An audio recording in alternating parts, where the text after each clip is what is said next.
সিকিম হবে না, ভুটান হবে না, কোনো সুযোগ নাই।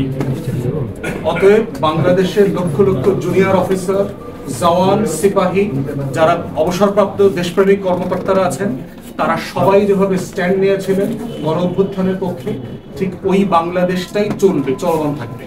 আমাদের বক্তব্য সিম্পলি পেশাদারিত্বের বক্তব্য।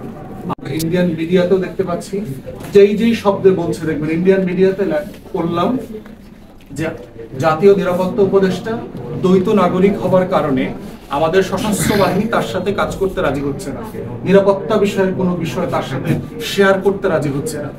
ঠিক দু একদিন পরে দেখলাম রাজনৈতিক দলের নেতারা একই কথা বলছে এবং পাবলিক ফোরামে বলছে।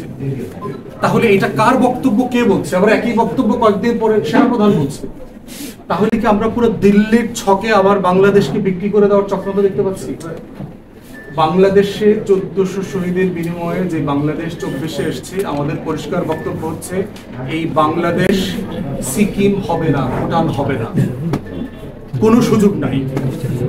অতএব বাংলাদেশের লক্ষ লক্ষ জুনিয়র অফিসার, জওয়ান, সিপাহী, যারা অবসরপ্রাপ্ত দেশপ্রেমিক কর্মকর্তারা আছেন, তারা সবাই যেভাবে স্ট্যান্ড নিয়েছিলেন গণ অভ্যুত্থানের পক্ষে, ঠিক ওই বাংলাদেশটাই চলবে, চলমান থাকবে। আমাদের বক্তব্য সিম্পলি পেশাদারিত্বের বক্তব্য। আমরা আপনাদের কাছ থেকে পেশাদারিত্বের আচরণ চাই। ঠিক একইভাবে ইন্ডিয়াকে যখন একের পর এক অবৈধ চুক্তি করে দিচ্ছে, ট্রান্সশিপমেন্ট দিচ্ছে, ট্রানজিট দিচ্ছে, একটা টাকা নেয় না, আমার বন্দর ব্যবহার করছে, স্থলবন্দর, জলবন্দর, সমুদ্র বন্দর, সেই ভারত মাতার কাছ থেকে তার 1 টাকা নেয় নেই। আপনারা তো প্রতিবাদ করেন নাই। 14 সালে যখন একতরফা নির্বাচন করলো, আপনারা তো প্রতিবাদ করেন নাই, বলেন নাই তো এটা এখতিয়ার নাই। আপনারা তো বলেন নাই যে 18 সালে রাতে ভোট দেওয়াটা ঠিক হবে না, এটা তো বলেন নাই আপনারা। 24-এও তো দামি নির্বাচন করে দিয়েছেন। এই আপনারাই তো 24-এর গণ অভ্যুত্থানে হাজার হাজার বুলেট দিয়ে শত শত মানুষকে হত্যা করেছেন। জাতিসংঘের রিপোর্টে বলে দেওয়া আছে 66% মৃত্যুর দায় হচ্ছে লিথাল ওয়েপেনের কারণে।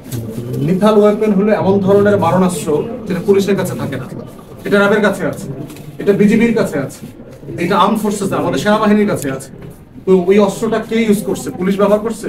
যে অস্ত্রটার প্রশিক্ষণ তার নাই, যে অস্ত্রটা সে কখনো ব্যবহার করতে জানে না, যে অস্ত্রের গুলি থানায় থাকে না, সে অস্ত্র দিয়ে তো সে মানুষ মারে নাই। তাহলে আপনাদের এত নৈতিকতার আলাপ তো গত বছর জুলাই আগস্টও আমরা দেখি না। অতএব সেই জায়গাতে আমরা চাচ্ছি বাংলাদেশ রাষ্ট্রটাকে রাষ্ট্র হইতে দেওয়ার জন্য যে পেশাদারিত্ব দরকার আমাদের ফোর্সেস গুলোর কাছ থেকে, এই পেশাদারিত্বের সাথে আপনারা আচরণ করবেন। লেন্দুক দর্জির ভূমিকা আপনাদেরকে দেখতে চাই না।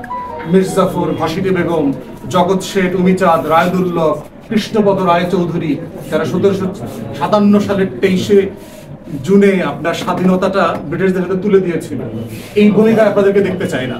111 ফখরুদ্দিন, মঈনুদ্দিন, প্রণব মুখার্জির ভূমিকা দেখতে চাই না। আমরা চাই আপনারা দেশপ্রেমিক ভূমিকা রাখেন, লাল সবুজের পতাকাকে সুপ্রিম করে রাখেন, এবং এটাই হচ্ছে আমাদের একমাত্র চাওয়া। প্রফেসর ইউনূসের ব্যাপারে আমাদের বক্তব্য